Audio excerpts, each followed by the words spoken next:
S'il y a bien une matière difficile à vulgariser, c'est la physique quantique, un principe qui agit dans l'univers méconnu des particules atomiques. Pourtant, son impact dans notre quotidien est immense, et dès le début, Genève et ses industries s'y sont forgées une place particulière.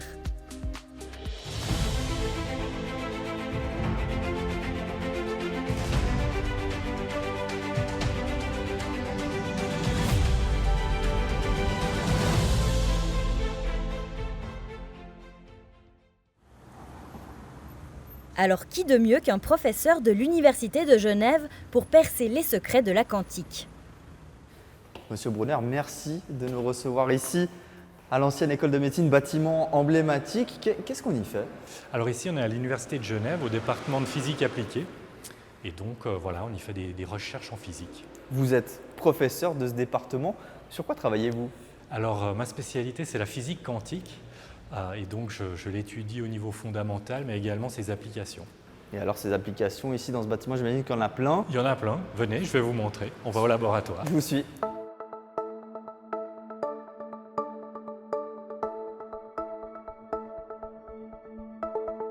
Donc là, on entre dans l'univers de la physique expérimentale, du laboratoire.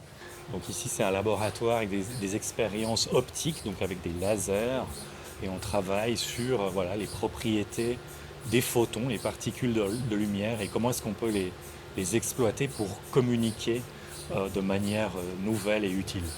Nicolas Brunner, d'emblée, une question peut-être un peu naïve, mais comment on décrit la physique quantique? C'est quoi cette physique quantique? Alors la physique quantique, c'est la physique qui décrit le monde microscopique, donc à l'échelle des atomes, des particules. Donc voilà, c'est la physique de l'infiniment petit en quelque sorte. Et au-delà de l'échelle, quelle autre différence existe-t-il entre la physique traditionnelle et cette physique quantique? Alors c'est une physique qui est radicalement différente de celle qu'on connaît, celle du monde qui nous entoure. C'est une physique avec des effets qui défient vraiment notre intuition et notre compréhension. Mais c'est une physique fascinante. Et alors autour de nous, y a-t-il des exemples concrets qui montrent à quoi sert la physique quantique? Bien sûr, alors en fait la physique quantique a mené à bon nombre d'applications qu'on utilise en fait tous les jours. Vous pouvez penser aux téléphones portables, aux ordinateurs. En fait la physique quantique est à la base du transistor. Tous les appareils électroniques, la base de notre technologie de l'information, de l'ère numérique, tout ça, ça vient de la physique quantique. Et le milieu de la physique quantique sonne souvent comme quelque chose de très abstrait pour le grand public.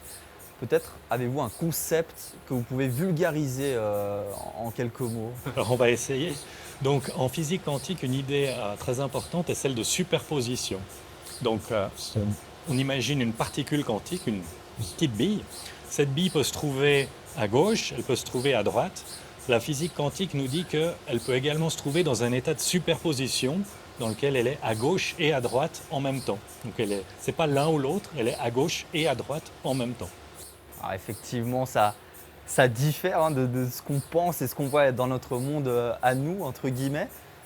Quand on parle physique quantique, on parle souvent de l'avènement de l'ordinateur quantique. Selon vous, est-ce qu'il s'agit là d'une révolution à venir? Alors, c'est encore un peu tôt pour le dire, mais effectivement, cet ordinateur quantique, donc qui est capable de calculer grâce à des principes quantiques comme la superposition, donc un ordinateur classique calcule avec des 0 et des 1, un ordinateur quantique, lui, peut calculer avec des 0 et des 1 en même temps, en superposition. Et donc, en principe, un tel ordinateur peut résoudre des problèmes qu'aucun ordinateur conventionnel ne pourra jamais résoudre. Donc oui, en principe, cet appareil ouvre des perspectives absolument colossales. Nicolas Brunner, quand je vous entends parler, déjà je sens une passion incroyable et je sens surtout que la physique quantique, elle vient bousculer aussi toutes les limites. Jusqu'à où peut aller la physique quantique? Alors la physique quantique a quand même ses limites. Donc, en particulier, c'est une théorie physique, donc il y a des lois et on ne peut pas violer ces lois, évidemment. Mais c'est vrai qu'en termes d'application et de connaissance du futur, il y a un énorme champ qui s'ouvre à nous. Et 2025 d'ailleurs est une année toute particulière pour la physique quantique. Oui, effectivement, donc l'UNESCO a décrété 2025 année internationale des sciences et technologies quantiques. Donc ceci marque le centenaire de la physique quantique qui a été inventée au début du XXe siècle. Et ça passe par Genève avec plein d'événements tout au long de l'année. Ça en dit long sur l'avenir de la discipline. Oui, alors effectivement, donc on voit aujourd'hui apparaître bon nombre de nouvelles technologies quantiques, un peu comme le transistor et les lasers au milieu du siècle passé.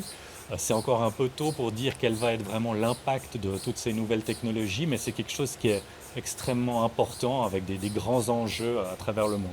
Genève, où la situez-vous par rapport à cette cartographie mondiale de la quantique? Alors Genève a joué un rôle très important dans le développement de certaines de ces nouvelles technologies quantiques, en particulier tout ce qui est relié aux communications quantiques, donc l'utilisation des particules de lumière, des photons pour crypter les données. C'est quelque chose qui a véritablement été développé ici à Genève. Et ça continue aujourd'hui avec le développement peut-être de futurs réseaux de communication quantique qu'on aimerait bien développer ici à Genève. La communication à travers les photons, ID Quantique en connaît un rayon. Fondée en 2001, cette entreprise pionnière s'est développée de manière fulgurante et repose désormais sur un modèle d'affaires varié. À Genève, on est à peu près une centaine de personnes et puis les profils sont très divers puisqu'on fait du développement de produits. Donc là, il faut des ingénieurs, des physiciens. On a aussi des gens qui fabriquent les produits. On est une entreprise industrielle qui emploie donc des techniciens, des gens qui font de l'assemblage à Genève. Et puis, toutes les fonctions liées au marketing, à la vente et à la finance sont aussi à Genève. On passe dans le domaine du quantique de la pure recherche scientifique à de l'ingénierie. Et donc, il faut des ingénieurs qui soient aussi formés dans le domaine quantique pour pouvoir participer au développement de produits. ID Quantique participe notamment au déploiement d'un démonstrateur dans le réseau des fibres optiques. Ces applications pratiques serviront aussi l'informatique et la sécurisation des données, par exemple pour le milieu bancaire. Une des applications, ça va être de sécuriser les données. Les solutions actuelles, elles sont basées sur le fait que certains calculs prennent trop de temps.